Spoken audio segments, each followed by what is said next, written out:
if it comes in between making a payment on a car or buying food, food is going to come first. Andrew Cartia says when his business tanked, he tightened his belt, cut expenses, and realized his beloved BMW 335xi cost too much to keep. The payments were $750 per month. Andrew needed to find an exit fast, but his lease still had several months to run. Cruising online, he discovered a site called leasetrader.com and put his Beamer out on their nationwide database, hoping someone would take over his car and his lease payments. A lot of people, they're getting rid of it because they can no longer afford it, or they're looking to just, downsize to one car, in their families. Sergio Stieberman created Lease Trader. It helps you get out of or take over a car lease legally, transfer it to someone else.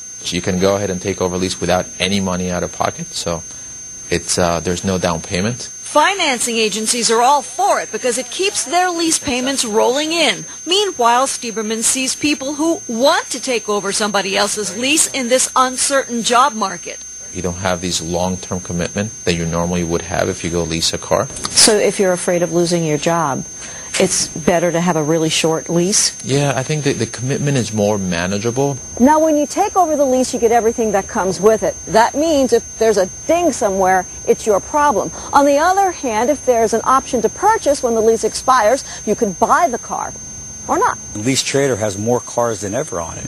Bob Laprado got his car on Lease Trader. The Patterson school teacher took over the lease on a BMW wagon just 14 months before it ran out.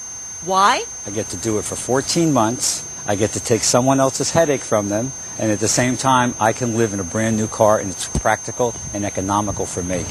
Basically, Bob's a Beamer buff, but he's living on a school teacher's salary. Getting one this way... Yeah, I'm in a BMW because I can afford a BMW now. Not the real way. Not the real way. As for Andrew, a Long Island guy grabbed his Beamer. He's free and clear. That's the main thing about this. If you have somebody pick it up, it will not affect your credit.